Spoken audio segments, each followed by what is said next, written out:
Hello, this is the Lost Lake Run webinar series.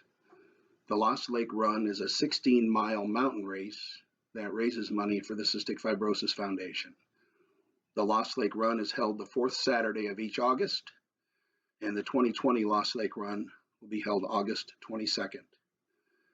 The Lost Lake Run webinar series invites a wide variety of speakers to talk about different aspects of trail running, training, nutritious, and also cystic fibrosis. For more information about the Lost Lake Run or the Cystic Fibrosis Foundation, please see the notes below. I hope you enjoy this webinar.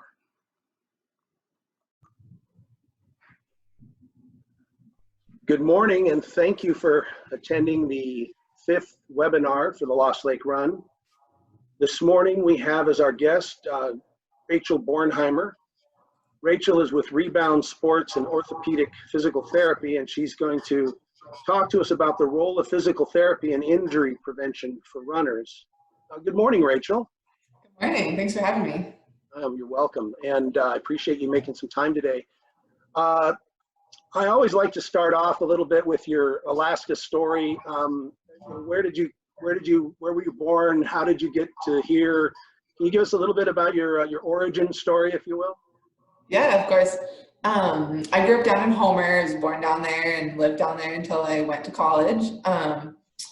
I was pretty darn active down there and just kind of grew up taking advantage of Alaska, right? Fishing and clam digging and doing all of that type of stuff. I have 3 older brothers, so we spent a lot of time just playing outside and kind of adventuring and taking advantage of the outdoors. And then kind of growing up, I played soccer, played volleyball, and played basketball as well. So I stayed pretty active through that. When I went to college, I participated in track and field as a pole vaulter for a little while and was really bad at it and decided that no amount of hard work was going to get me to be any better at it.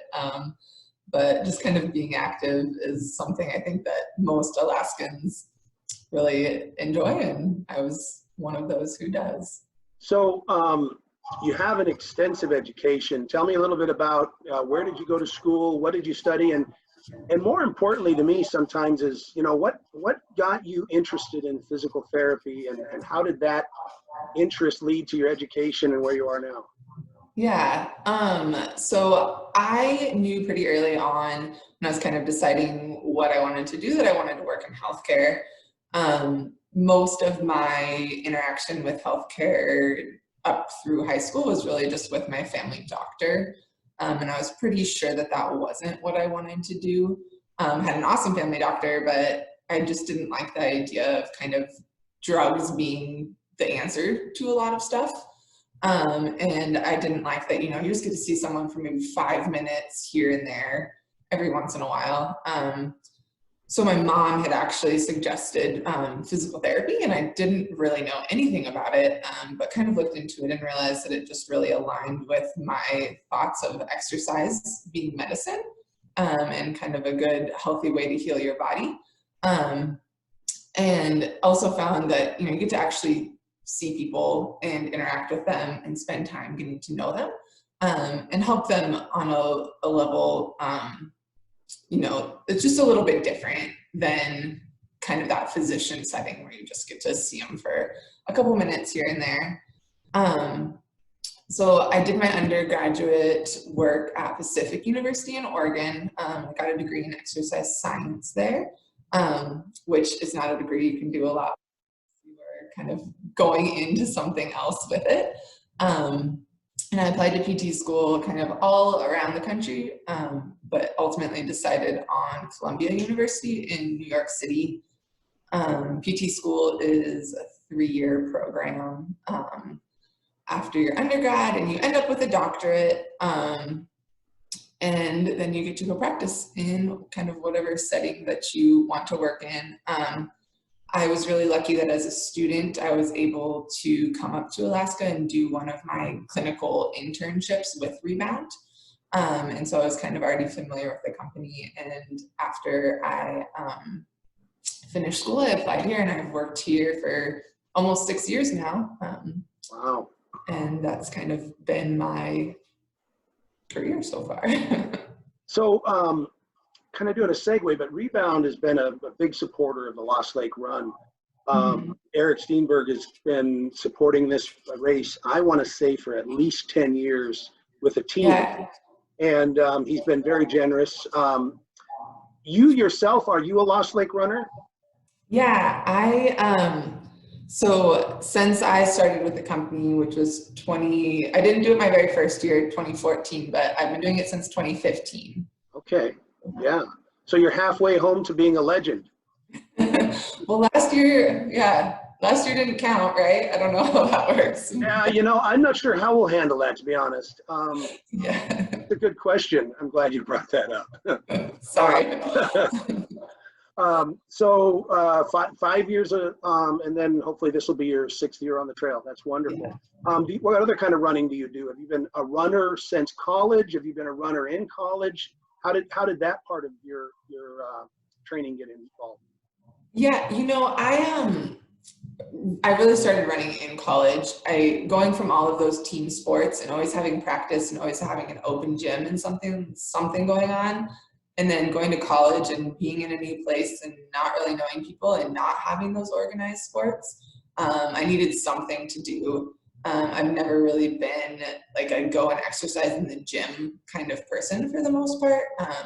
And so I just started running, and it was a really good way to explore the city that I was in, and just kind of to be active. And it was also a really great excuse to not do homework sometimes, because, you know, fitness is important. So yeah, I started, my first race I actually ever did was a half marathon. Just jumped right in and have ran a fair number since. Tried to do one in each of the boroughs in New York, even though I didn't quite get all of them. And then Lost Lake, and then I usually like to do some of the Skinny Raven runs.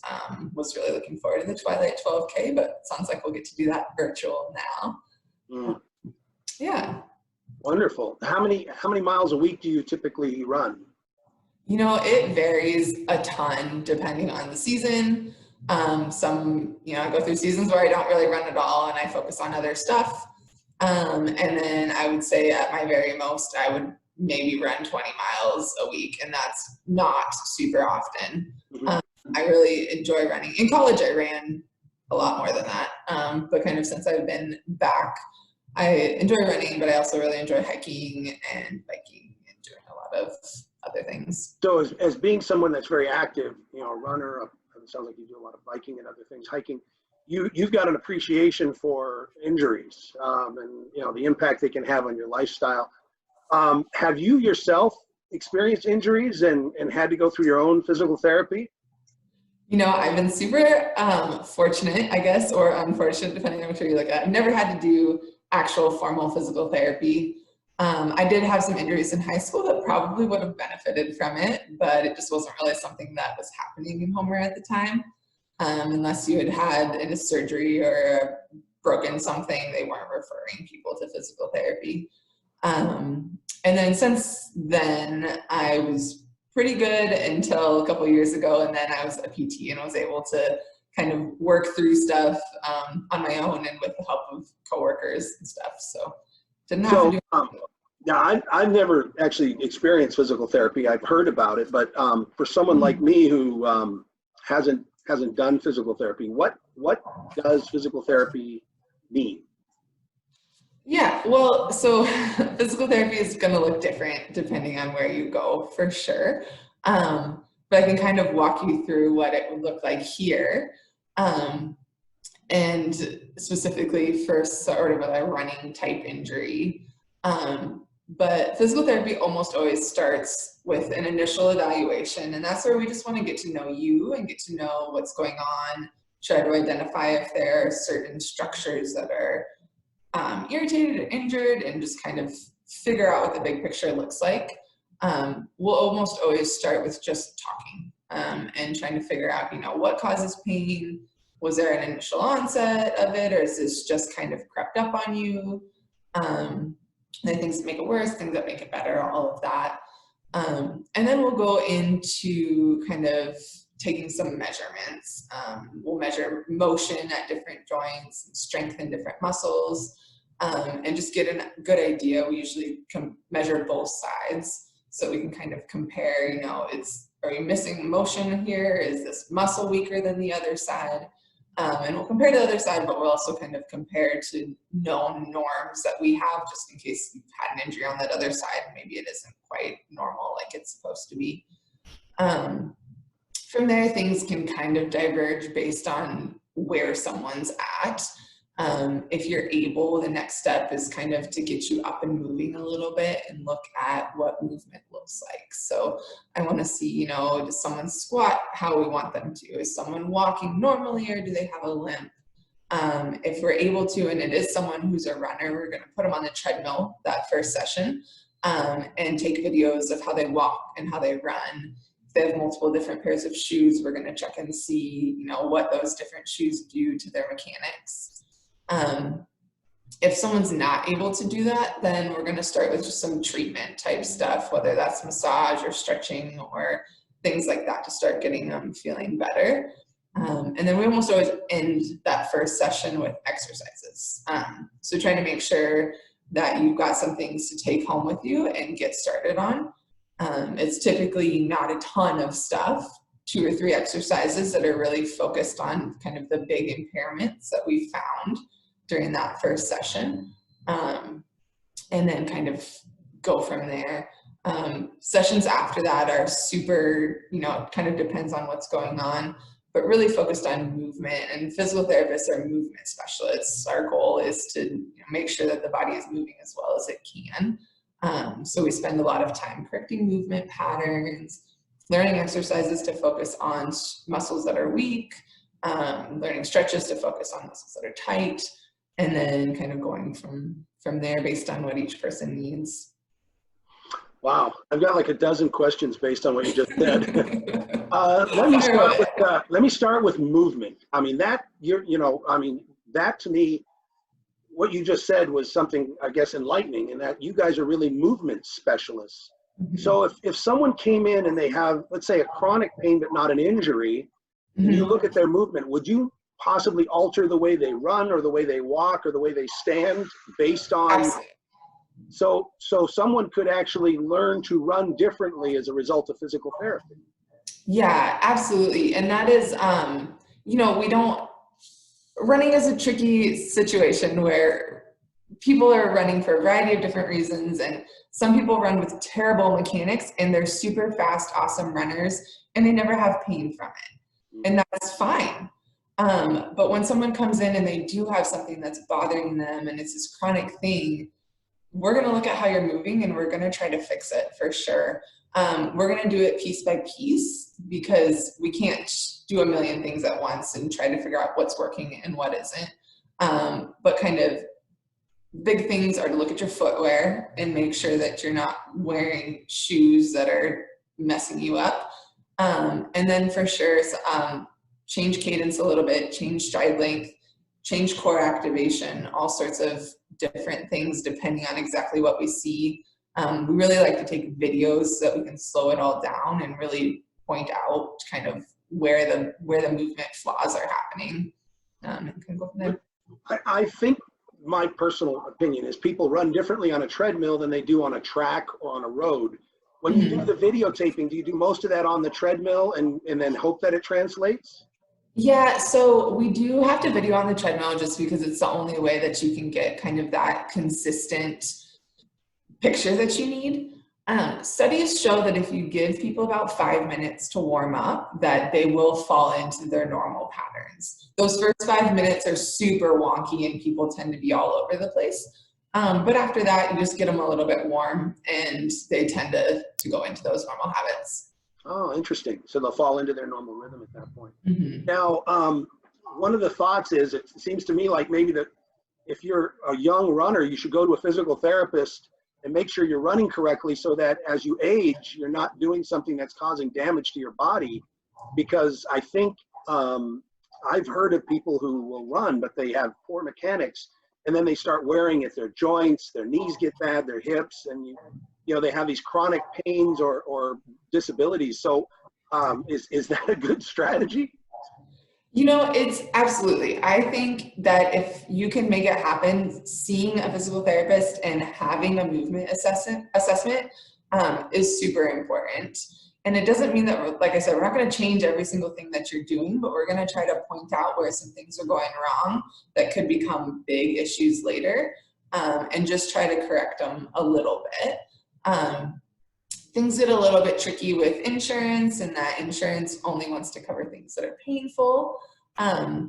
But different places offer kind of different opportunities. And we actually, I don't know if it's a great time to talk about this, but Rebound as a clinic is going to offer some free movement screenings starting next Wednesday. So they'll be next Wednesday afternoon, or sorry, 2 Wednesdays from now, the 20th. For kind of listeners of this and anyone else that who is interested in doing it. But we're gonna do that Wednesday afternoon, some screenings where people can come in, have their mechanics looked at, have their footwear looked at. We'll make sure that we are socially distancing and cleaning and all of that type of stuff for the age that we're in. But it is something that we wanted to offer. Well, that's a great opportunity, especially for the folks in the Lost Lake Run who, in this community, I think there's a lot of folks that probably would take advantage of that. When we wrap up, I do want you to send me some of that information so that when this goes out on Facebook, that I can post the link with that information so folks know where to come and find you and the dates. So, and the time. Absolutely. Yeah, absolutely. I swam when I was younger, and I weightlift now, and I always listen to my body, and I kind of have a sense of good pain versus bad pain. So if I feel like it's a pain where it's the muscles working and it's straining, I feel like, okay, that's an okay pain, maybe I'll push through it, versus a sharp pain or something that feels irregular when I'm at a certain point in the movement. I'll go, wait a minute, and I'll stop and I'll shut down. How do you handle pain and understanding those things, and how do you work with your clients in that area? Well, so I think kind of what you said about understanding that there's a difference between work pain and hurt pain is super important. And that's one of the things that I kind of try to identify with people pretty quickly, especially if you're on the treadmill and running and someone says, okay, I'm feeling this. Well, our body feels lots of sensation. Are you feeling work or are you feeling hurt? And same thing when you're out on the trail or when you're doing anything, swimming, whatever it is, it's super important to start to listen to your body and be able to differentiate, is this pain because my muscles are working really hard and my body's tired, or is this pain because something's going wrong and I need to listen to it? Typically pain where something is going wrong tends to be asymmetrical, right? So you're feeling it on one side, whether that's in your shoulder or your ankle or your knee, wherever it is, and not so much on the other side. And so that is definitely something that I kind of encourage people to key into a little bit. It doesn't mean that you have to stop right away, but it does mean that you need to pay attention and that you need to maybe slow down a little bit with what you're doing, make sure it's not getting worse, and kind of go from there. My kind of keys that I give people is if you're having pain that's kind of less than a 2 out of a 10 on your pain scale, it's okay to work through it a little bit and see where it goes. If that starts to increase, and especially if that gets 2 numbers higher, so if it gets up to a 4, then that's probably time to walk a little bit, slow down, do something else. The other thing that we really don't like is sharp pain. So that pain that's kind of, people describe it as that stabbing, is just never really a good sign in your body. So definitely something to listen to a little bit more.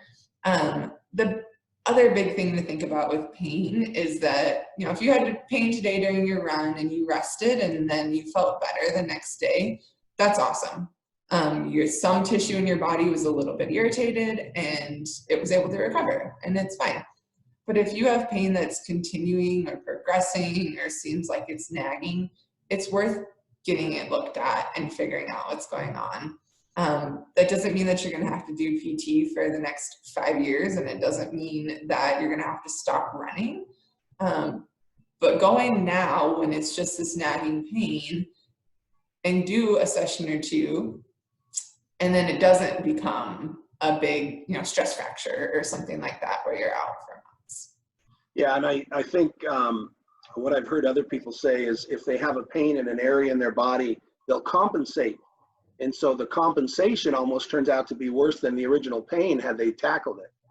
Absolutely, and that's huge, and you will definitely see, whether you are aware or not, that your body doesn't want to feel pain, so it's going to do whatever it can to avoid that pain. And it might be something super subtle, but say you've got, a little bit of Achilles pain or soreness, you're going to stop pushing off with your Achilles and you're going to use your hip flexor instead to pull your leg through, since you're not pushing your leg through. And before you know it, you've got a hip flexor strain that is a lot harder to deal with. So those movement patterns are super important, and they change super easily in your body. What are some of the more common things that you see that runners, injuries for runners that come to you? Yeah, so we see a lot of knees, and that's not super surprising. Knees are the most common runner's injury, whether that's kind of a typical runner's knee where that's just pain in the very front of your knee, or that's pain related to IT band being tight, whatever it is. But we've seen, we see shin splints, we see plantar fasciitis, see back pain sometimes, stress fractures, all sorts of different things. Mm-hmm. And so during that initial assessment, you're able to kind of figure out where that is. And one of the things you said earlier that caught my interest was how important shoes are to your assessment. And then tell me a little bit about why shoes play such an important role. I mean, shoes are just so different, right? You'll see this minimalist barefoot type shoe that has almost no cushion to it. It has a 0 drop, so your heel and your toes are kind of right in line with each other. And then you'll see something like a Hoka that has this huge cushiony surface to it. It has this big rocker bottom. It just totally changes the way that you move. I think a lot of runners have at least heard of the idea of pronation and supination, and shoes are made to support different feet differently in the way that people pronate or supinate. Some bodies aren't made for a minimalist shoe. Some joints are just a little bit more worn out, and if you're trying to run in that barefoot type shoe, that impact just isn't going to work. And then vice versa, that big Hoka shoe that has this big sole on it, that's kind of like running in sand in a lot of ways. You're moved so far from the ground that your body has to work a lot harder to figure out what's going on under your feet. And so that doesn't work for a lot of people either. And then you kind of have to take into consideration, if someone has a shoe that's supposed to correct a foot that's really, really pronated, kind of turned into this flat foot position, but they don't have that type of foot. They have a really supinated foot. Those shoes can just be causing them to run in a totally wrong way, hit with the wrong part of their foot. So typically runners have a couple different pairs of shoes, whether they're trail running or, running on pavement or whatnot. And so we want people to bring in those different shoes, and we'll look at them and figure out what works and what doesn't. Can you tell anything from the wear patterns on the bottom? Lots. Yep.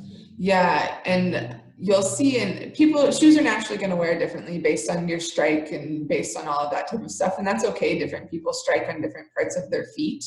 But you can kind of see the outside of it will wear a little bit more sometimes, or they'll have this spot through the ball of their foot, and just kind of indicates different things depending on what's going on.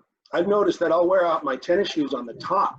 My big toe wants to keep pushing its way up through, and it eventually wears a hole in there, and it's like, well, that seems strange. And I think that's the way I must walk, with my toe must point up. But I've noticed that the wear is not always on the bottom of the shoe.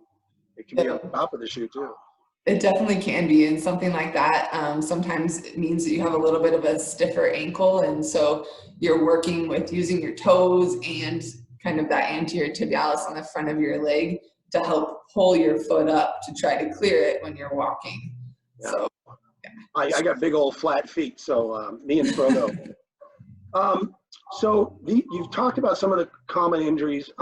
Now, in terms of assessment, is there kind of typical physical therapy things that you assign, or does it really vary from each person to each person? I mean, is there kind of, I mean, if you were to say, you know, one of the exercises every runner should be doing is, or one stretch that every runner should be doing is, or one thing they should, you know, what would that be?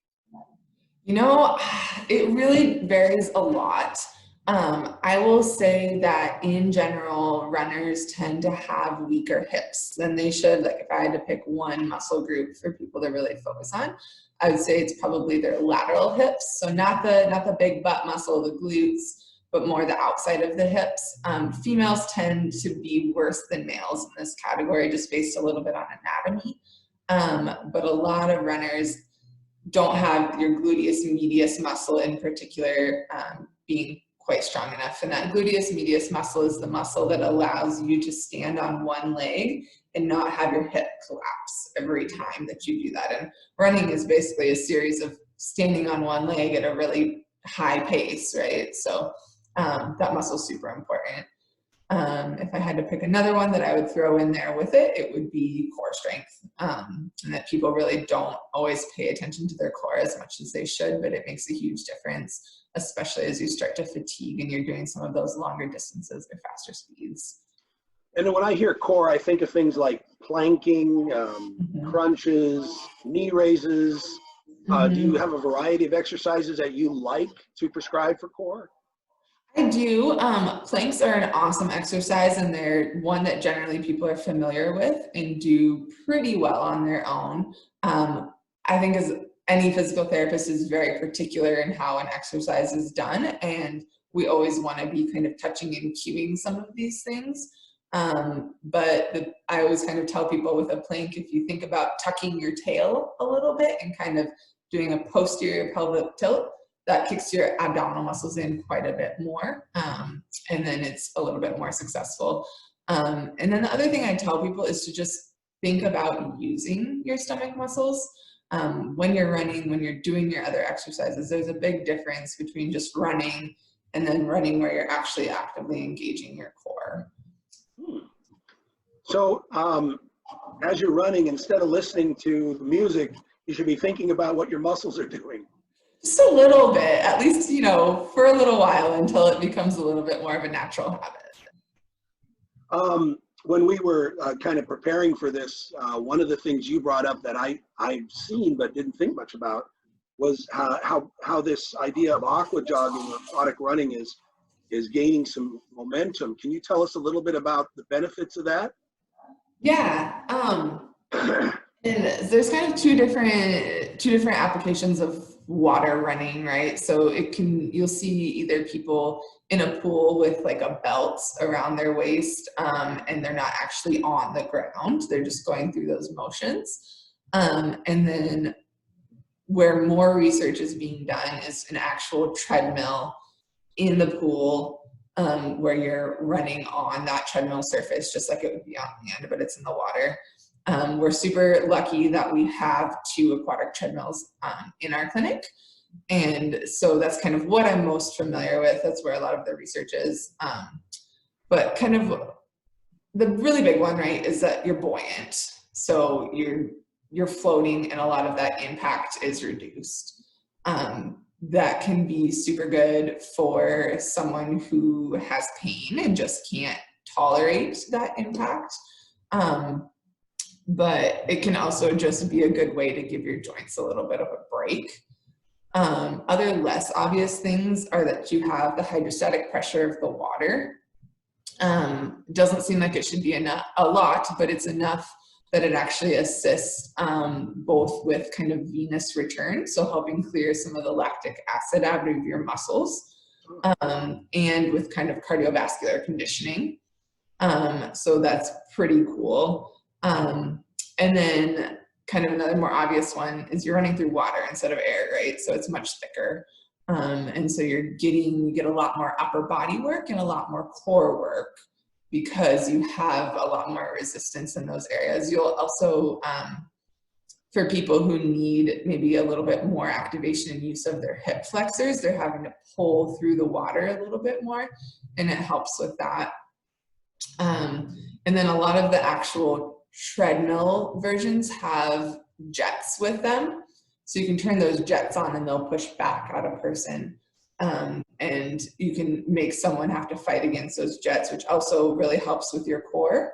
But it's also pretty cool because if you turn the jets up to like 50% resistance, it's actually the equivalent of running a mile an hour faster.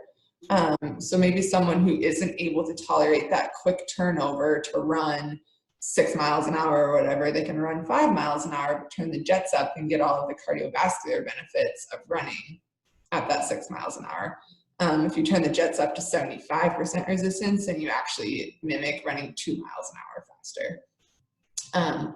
So you'll see at like colleges and for elite runners and things like that, they're starting to transition and do some of their workouts in the pool, especially if they had a really hard workout the day before. They'll get in the pool the next morning and do kind of a recovery run to help clear that lactic acid, get them moving a little bit quicker. And then they're ready for their next run a lot faster.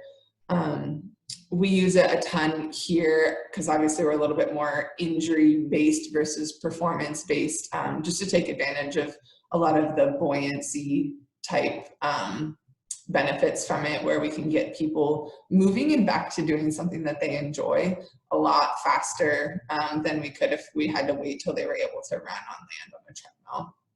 Wow, that's interesting. So does someone come in and like train for 30 minutes on the treadmill, or I mean, is there, how does that work? Do you have people that sign up for it, or is it part of their physical therapy session?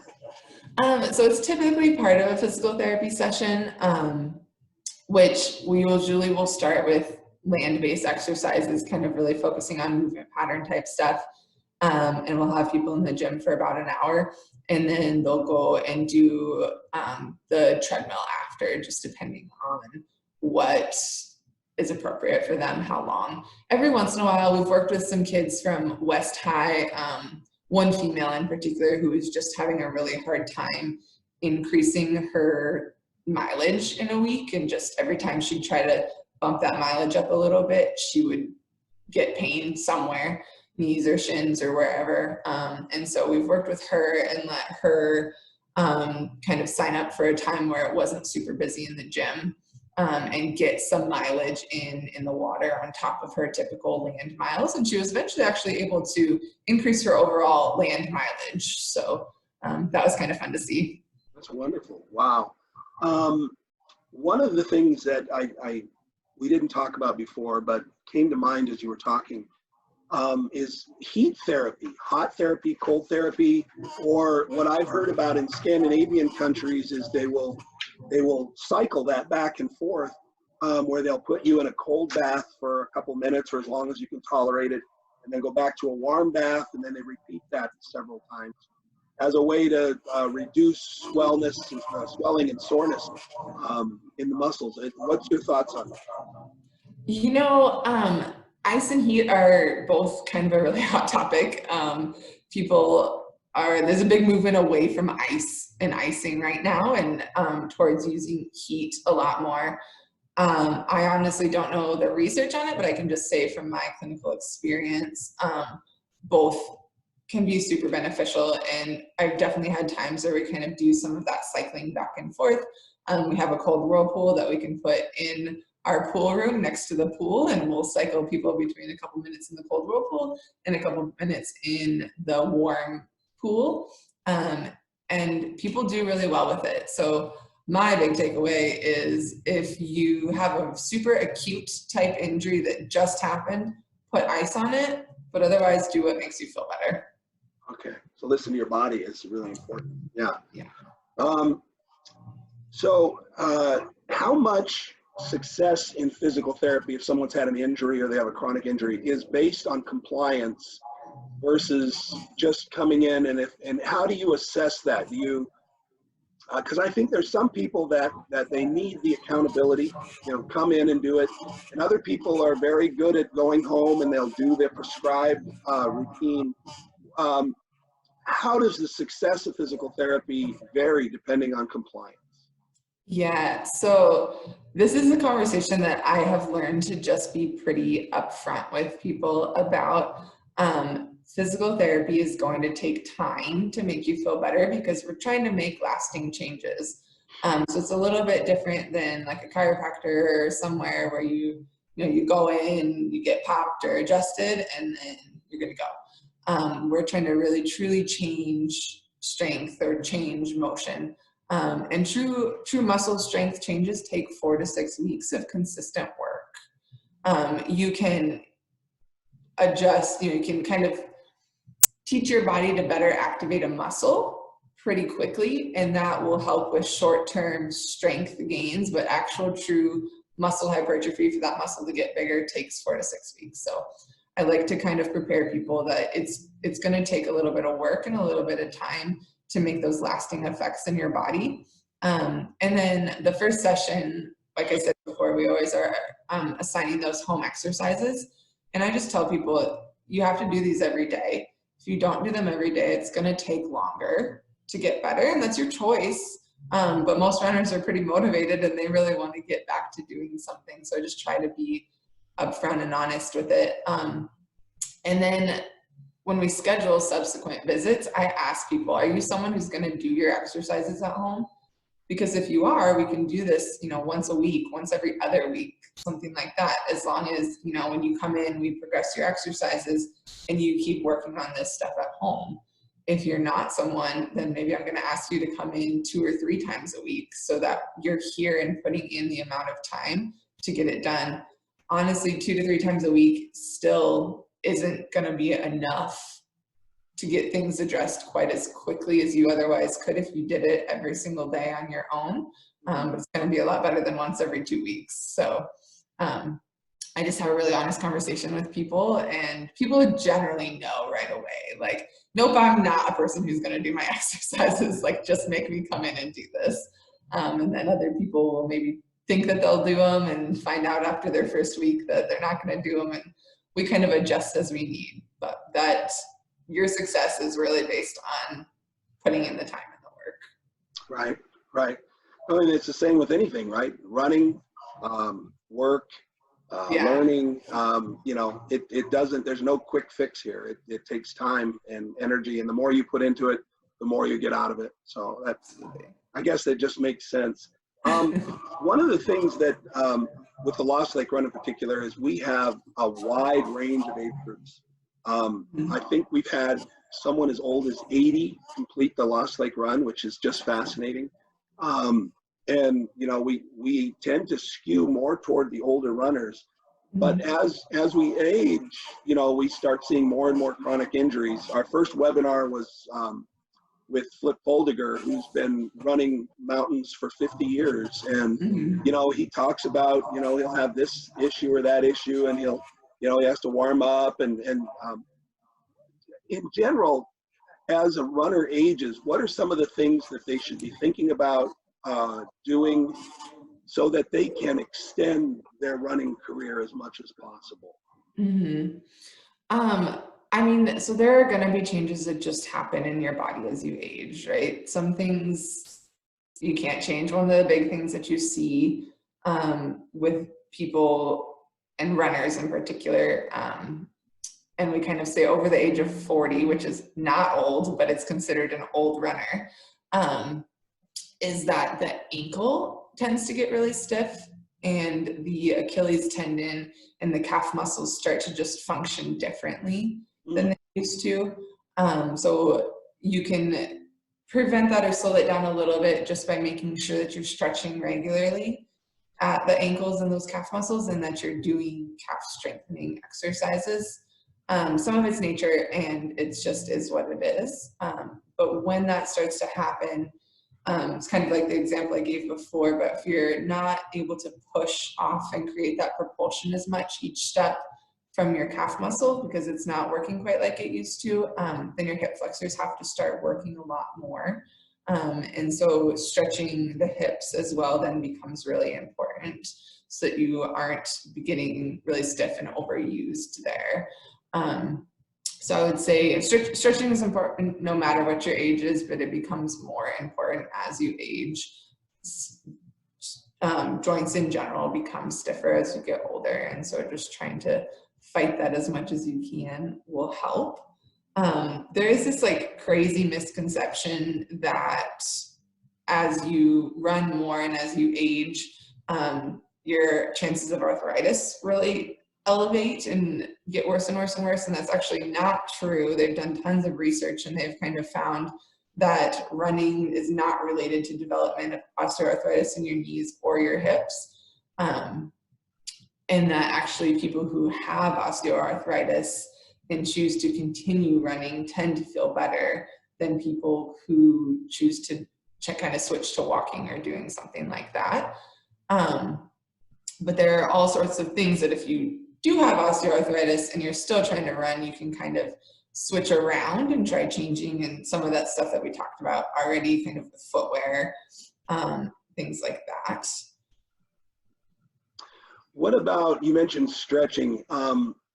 When should a runner stretch? Should they warm up, maybe jog a little bit or do a walk and then stretch? Should they run, finish their run and then stretch? I've heard all kinds of different perspectives on the muscle needs to be warm, the joint needs to be quote unquote lubricated before you do it, and some people say no, that's all a lifestyle. What's your professional opinion on this? And you know, the research changes every day on this as well, but generally your body needs to be a little bit warm. You need to get some sort of blood flowing to your muscles and get them moving a little bit. It doesn't mean you have to do a ton. We kind of like about 8 minutes of work around the clinic for people to just kind of be ready to go. And then stretching, people have all sorts of different opinions on it, but typically a low load, long duration stretch is kind of going to be the most useful to make true changes in muscle length. So that means you're not stretching as hard as you possibly can. It means you're going to where you start to feel a stretch and you're holding there and you're holding it for at least 30 seconds, sometimes closer to a minute. And just kind of taking a second to enjoy that stretch and really do it. Stretching after a run is fine. Your body is warm. It tends, I think, to be more beneficial if you stretch before your run, just because then while you're running, you have joints that are a little bit more loose and a little bit more flexible. And so then you can maintain some of your mechanics a little bit better. If you run with these stiff joints the whole time and then stretch, you might feel a little bit better in your recovery, but you just ran with poor mechanics the whole time, and that's not great.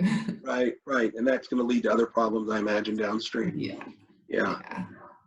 Well, you've been very informative today.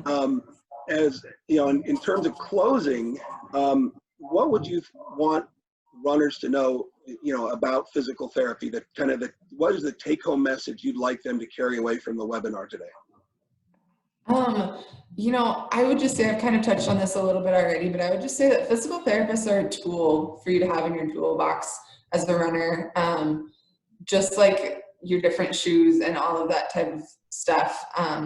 We're really here to help you, one, avoid pain, but two, as you're avoiding pain, become a better runner, a faster runner, and meet your goals.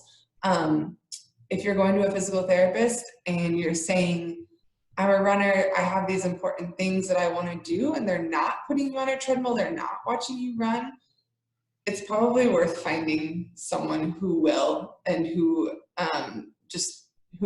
wants to work with you and wants to help you meet your goals. As PTs, we all have different training and different focuses of how we do things.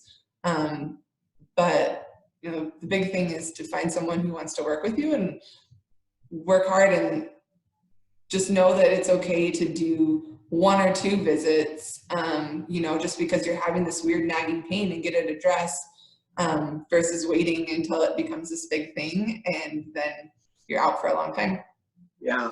Well, I'm hoping that the folks that are listening to this and the folks that tune in later on the YouTube channel will take advantage of this free opportunity you're going to offer them. So I'll make sure I put that information on Facebook so that folks can see it. And Awesome. I sure appreciate your time today. Thank you so much. Yeah, it's been great. Thank you. Thank you.